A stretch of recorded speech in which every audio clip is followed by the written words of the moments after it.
ലോക്സഭാ തെരഞ്ഞെടുപ്പിൽ മൂന്നാം സീറ്റിന് പിടിമുറുക്കി മുസ്ലിം ലീഗ്. സീറ്റ് ആവശ്യത്തിൽ നിന്നും ഒരു തരത്തിലും പിന്നോട്ട് പോകാതെ നിലപാട് കടുപ്പിക്കാനാണ് ലീഗിന്റെ ഒരുക്കം.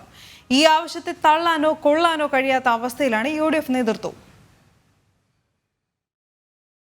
ലോക്സഭാ തെരഞ്ഞെടുപ്പ് ചർച്ചകൾ തുടങ്ങും മുമ്പേ മൂന്നാം സീറ്റ് എന്നുള്ള ആവശ്യം മുസ്ലിം ലീഗ് അതിശക്തമായി ഉന്നയിച്ചിരുന്നു. അതിനു പിന്നിൽ UDFനെ വെട്ടിലാക്കുന്ന ഒരു രാഷ്ട്രീയ അജണ്ട കൂടിയുണ്ട്. മൂന്നാം സീറ്റ് എന്നുള്ള ആവശ്യത്തിൽ നിന്നും ഒരു തരത്തിലും പിന്നോട്ട് പോകേണ്ട എന്നാണ് ലീഗ് നേതൃത്വം എടുത്ത നിലപാട്. 3 സീറ്റിനുള്ള ശക്തിയും അർഹതയും പാർട്ടിക്കുണ്ട്. ഏതെങ്കിലും സാഹചര്യത്തിൽ മുന്നണി മര്യാദകൾ പാലിക്കേണ്ടതിന്റെ ഭാഗമായി വിട്ടുവീഴ്ച ചെയ്യേണ്ടി വന്നാൽ രാജ്യസഭാ സീറ്റ് ആവശ്യപ്പെടാനാകും പാർട്ടി തീരുമാനം. കൂടാതെ വരുന്ന നിയമസഭാ തെരഞ്ഞെടുപ്പിൽ കൂടുതൽ സീറ്റും ആവശ്യപ്പെടും. കൂടുതൽ സീറ്റ് ആവശ്യവുമായി മുന്നോട്ട് പോയാൽ കോൺഗ്രസ് ഹൈക്കമാൻഡ് അടക്കമുള്ളവരുടെ ഇടപെടലും ലീഗ് പ്രതീക്ഷിക്കുന്നുണ്ട്. CPM ലീഗിനെ പരസ്യമായി മുന്നണിയിലേക്ക് വിളിച്ച സാഹചര്യത്തിൽ സമ്മർദ്ദതന്ത്രത്തിലൂടെ കാര്യങ്ങൾ നേടിയെടുക്കാനാകും മുസ്ലിം ലീഗ് ശ്രമിക്കുക. ജനം, കോഴിക്കോട്.